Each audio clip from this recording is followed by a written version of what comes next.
You cannot take 600-700 years of bloody history to try to contradict the Quran. Your primary loyalty is to the Quran. Your primary guidance comes from the Quran. So use the Quran to seek to understand history. Don't try to contradict the Quran.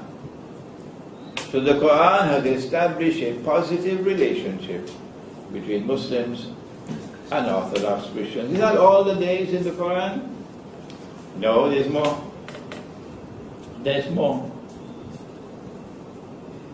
The Jews responded and said, when the pagan Arabs sent a delegation to ask them, how can we tell whether this man, sallallahu alayhi wa sallam, is indeed a prophet, as he said he's a prophet?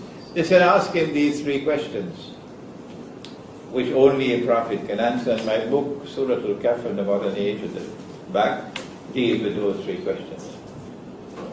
One of the questions was, ask him about the great traveler who traveled to the two ends of the world.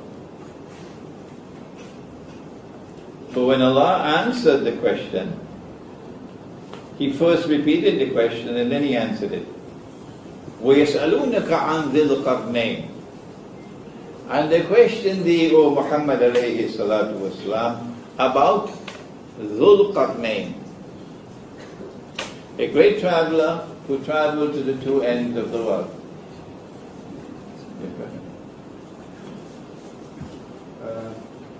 Sorry. The car plate number WEX8982 belongs to any one of you, and DBX2148. Please move your car to the other side. Right now. WEX8982 and DBX2148. No? Okay. The great traveler who traveled to the two ends of the world is Dhul Qarnayn. Dhul Qarnayn means the one who possesses two qarns. That's not his name. His name is not Dhul Qarnayn. This is his nickname. What is his name? We don't know. His nickname. You had a prime minister here named Badawi. Yes. And I saw in the newspaper Pala. Nickname. Big nickname. So, nickname. What is his name? We don't know. But he's one who possesses two qarns. Qarn can mean horn, and qarn can mean age. But every time Allah uses the word qarn in the Quran, He always uses it to mean age, and He's never used it to mean horn. So clearly, we are in good foundation when we say Dhul Qarnayn will be someone who impacts on two ages. Two ages. And then Allah describes the first journey to the setting of the sun and the second journey to the rising of the sun. But He doesn't stop there. No. The Jews wanted to know whether He knew about the third journey. That's the question. And Allah answered. The third journey took Him to Gog and Magog, which is a big sign of Akhir Al ZAMAN. Only a prophet would know about Gog and Magog. So the first age, when Dhul Qarnayn traveled to the setting of the sun, refers to a period of time before Gog and Magog were released into the world. And the second age refers to a time after Gog and Magog are released into the world. Two ages. Someone, we don't know his name, we do not know his name. Someone who is endowed by Allah with power. That much we know. And secondly, his power rests on the foundations of faith. Schoolboy was said the only one who has faith is a Muslim. So those who came before Islam don't have faith. No, schoolboy, keep quiet. The story of Zulkarnain is from that time before Gog and Magog are released into the world. Okay? How are you going to use your power? He travels to the setting of the sun. And then he comes upon a body of water which is the Quran described as Aynun Hamiyah, dark and murky.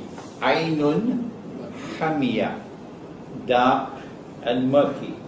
If you're in a ship and you look down, you probably have visibility for only 1 meter. But if you're in the Mediterranean and in a ship and you look down, you could see probably a few meters. So the water in this body of water is dark and murky. All the commentators of the Quran are all in agreement that the Quran is referring to the Black Sea. That's why it's called Black Sea. The Black Sea. And Crimea is in the Black Sea. And Russia now controls Crimea. If you control Crimea, you control power in the Black Sea. Okay?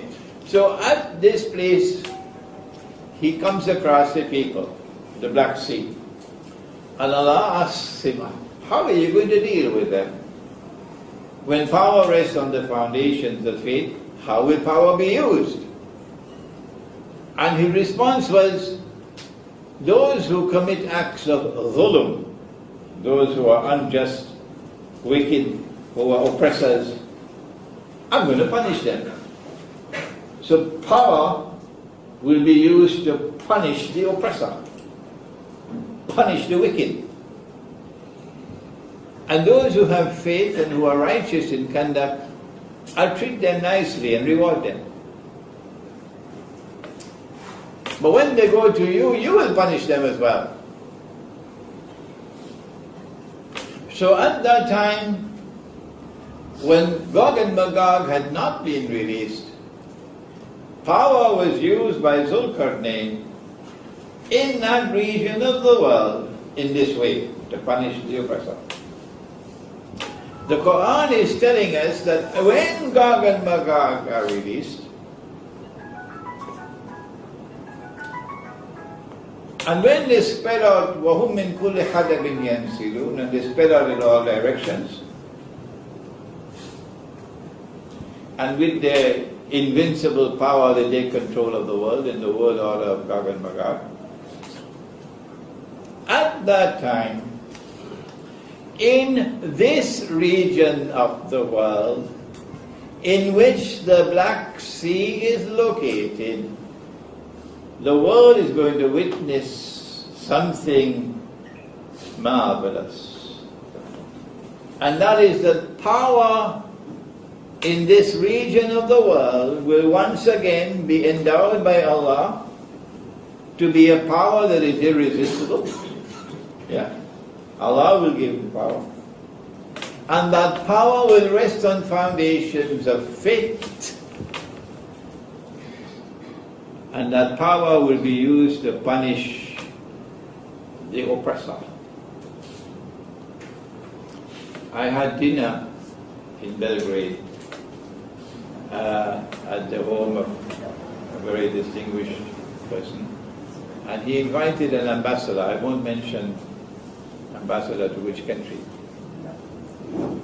The ambassador heard that Imran Hosein does not visit any member state of NATO.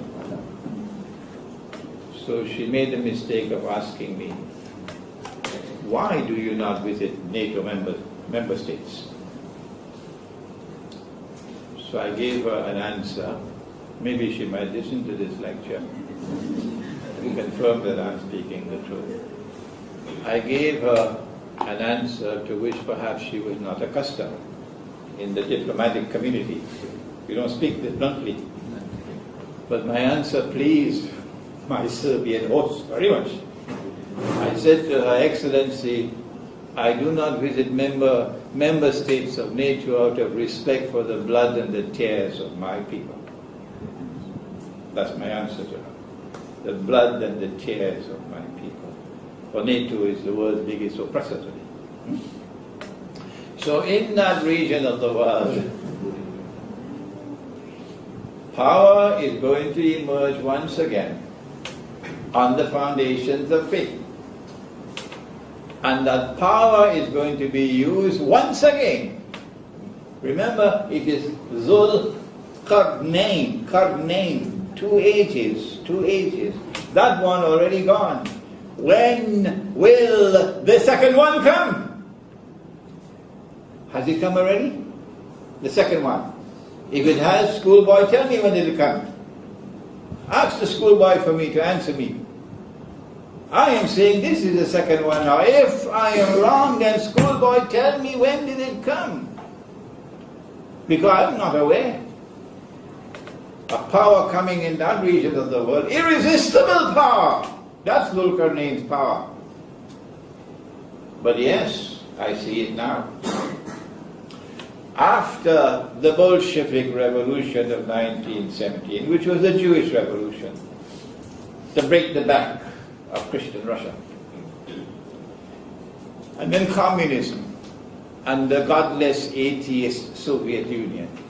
Atheism, yeah, an atheist state. In Russia, an atheist state. You could imagine an atheist state in the United States and Britain and France and so on, because they don't go to church anymore. Their churches are now being sold. Bingo halls. But not Russia. Russia's heart is spiritual. And in Russia you bring an atheist state, the Soviet Union. Could this have been by accident? No. If this was by accident, a cow can also jump over the moon. This is not by accident. They did this to break the back of Orthodox Christianity. That's why they did it. And they planned their plan, and Allah planned His plans. And Allah is the best of plans. That after 70, 80 years of communism in the Soviet Union and the oppression of the Orthodox Christians and Muslims, today Russia is returning to Orthodox Christianity. In the Western world, the new mantra is that a man can marry another man and get a marriage certificate.